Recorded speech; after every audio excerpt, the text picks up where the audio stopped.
Hello friends, હું છું Divya food કિચનમાં તમારું સ્વાગત છે। આજે હું તમારી સાથે શેર કરીશ આલુ મટર પુલાવની રેસિપી, જેને આપણે કુકરમાં બનાવવાના છે।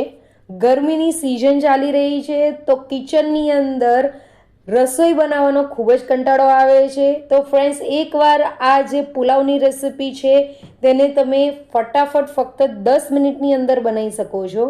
તો ફ્રેન્ડ્સ, આ જે રેસિપી છે એ ખૂબ જ ટેસ્ટી પણ બને છે અને ફટાફટ પણ બની જાય છે। તો અહીંયા રેસિપી સ્ટાર્ટ કરીએ। અહીંયા 2 કપ જેટલા બાસમતી રાઈસ લઈ લીધા છે। રાઈસને આપણે ધોઈ નાખવાના છે અને હલકા હાથે ધોવાના છે, એનું ખાસ ધ્યાન રાખવાનું છે, નહીં તો બાસમતી રાઈસ તૂટી જશે। એટલે હલકા હાથે આપણે રાઈસને ધોઈ નાખવાના છે 2 થી 3 પાણીએ। હવે આ બધું જ પાણી આપણે કાઢી નાખવાનું છે। બધું પાણી કાઢી નાખ્યા પછી આપણે તેને ફરીથી એની અંદર પાણી એડ કરી દેવાનું છે અને 10 મિનિટ માટે પલાળી દેવાનું છે। 10 મિનિટ માટે આપણે જ્યારે રાઈસને પલાળીએ છીએ ત્યારે રાઈસ એકદમ ખીલેલો અને છૂટો બને છે અને એ ફટાફટ ચડી પણ જાય છે। તો હમણાં તેને સાઈડ પર મૂકીએ। ત્યાર સુધીમાં કુકરની અંદર 3 થી 4 ચમચી જેટલું તેલ એડ કરી દેવાનું છે। તેલ ગરમ થાય એટલે તેની અંદર આખા મસાલા જેમ કે જીરું છે, તજ, એલચી, મરી, લવંગ, તેજપત્તું અને ચક્રી ફૂલ એડ કરી દેવાનું છે। આ બધું જ આપણે બરાબર સાતળી લેવાનું છે। બધું બરાબર તતરી જાય એટલે તેની અંદર 1 મોટી ચમચી જેટલું આદુ અને લસણની પેસ્ટ એડ કરી દેવાની છે। ત્યાર પછી તેની અંદર 1 લીલું મરચું લીધું હતું, મોટું હતું એટલે તેને મેં 2 પીસીસમાં કટ કરી દીધું છે। જો તમારી પાસે નાનું હોય તો તમે 2 લીલા આખા મરચાં એડ કરી શકો છો। બધું જ બરાબર સાતળી લેવાનું છે। બધું બરાબર સતળાઈ અને આપણે જે લસણ એડ કર્યું છે, આદુ એડ કર્યું છે, તેની કચાશ આપણે દૂર કરી નાખવાની છે। ત્યાર પછી અહીંયા 2 મેં કાંદા લીધા હતા, તે કાંદાને આ રીતે ઊભી સ્લાઇસીસમાં કટ કરી દેવાના છે અને તેને પણ આપણે સાતળી લેવાના છે। કાંદાને આપણે ત્યાર સુધી સાતળવાના છે જ્યાર સુધી તેનો થોડો કલર ચેન્જ નહીં થઈ જાય। ફ્રેન્ડ્સ, ગરમીની સિઝનની અંદર જ્યારે ફટાફટ તમારી રસોઈ બનીને રેડી થઈ જાય ને, ત્યારે આપણે રસોઈથી પણ છુટકારો મળે છે। તો ફ્રેન્ડ્સ, એકવાર આ જે ટેસ્ટી રેસિપી છે એને જરૂરથી ટ્રાય કરજો। અને ફ્રેન્ડ્સ, તમને જરૂરથી રિક્વેસ્ટ કરીશ કે ચેનલ પર તમે નવા હોય તો ચેનલને જરૂરથી સબસ્ક્રાઈબ કરજો। તો ફ્રેન્ડ્સ, અહીંયા જે કાંદા છે એ પહેલાં કરતાં તેનો કલર પણ ચેન્જ થઈ ગયો છે। તો હવે આપણે તેની અંદર ઝીણા સમારેલા 2 ટામેટાં એડ કરી દેવાના છે અને ટામેટાં ફટાફટ ચડી જાય તેના માટે અહીંયા મેં 1.5 ચમચી જેટલું મીઠું એડ કરી દીધું છે। અહીંયા બધું જ બરાબર મિક્સ કરી દેવાનું છે અને ટામેટાને આપણે સોફ્ટ થઈ જાય ત્યાર સુધી કૂક કરી લેવાનું છે। તો ટામેટાને આપણે ચઢાવવા માટે મૂકી દેવાનું છે।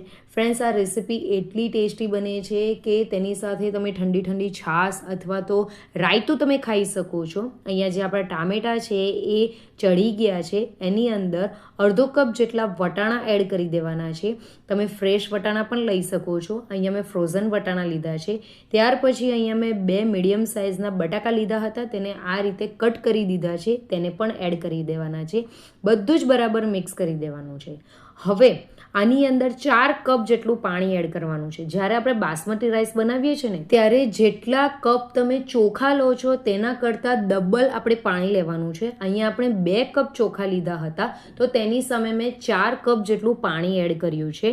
અડધી ચમચી લાલ મરચું પાવડર એડ કરવાનું છે, અડધી ચમચી હળદર એડ કરવાની છે, 1 ચમચી ધાણા પાવડર એડ કરવાનો છે, અડધી ચમચી ગરમ મસાલો એડ કરવાનો છે અને આ પુલાવનો ટેસ્ટ વધારવા માટે અહીંયા મેં 1 ચમચી પાવભાજી મસાલો એડ કર્યો છે। જરૂરથી એડ કરજો, ટેસ્ટ એકદમ જ ચેન્જ થઈ જશે।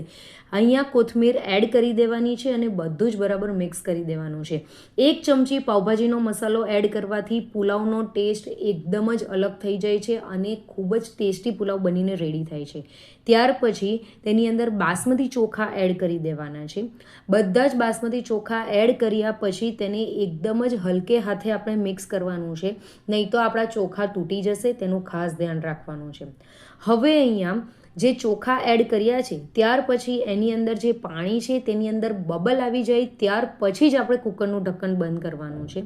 તો અહીંયા બબલ પણ આવી ગયું છે, તો અહીંયા કુકરનું ઢક્કન બંધ કરવાનું છે।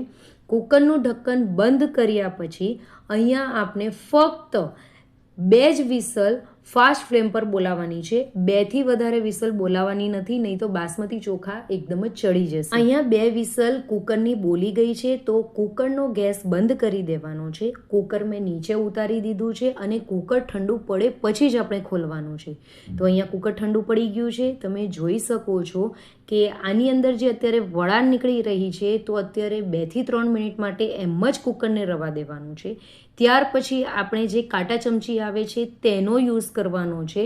કાંટા ચમચીથી ધીમે ધીમે આપણે જે પુલાવ છે એને ઉપર નીચે કરી લેવાનો છે, જેથી જે વટાણા છે એ ઉપર આવી ગયા છે, બટાકા નીચે રહી ગયા છે, તો બધું જ આ કાંટા ચમચીથી આપણે મિક્સ કરવાનું છે અને તે પણ હલકે હાથે.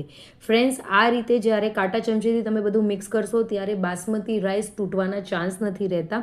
અને જ્યારે તમે મિક્સ કરો છો ત્યારે હલકે હાથે મિક્સ કરવાનું છે, તેનું ધ્યાન રાખવાનું છે. તો અહીંયા બધું મિક્સ થઈ ગયું છે. તો આ ગરમ ગરમ પુલાવને તમે સર્વ કરી શકો છો.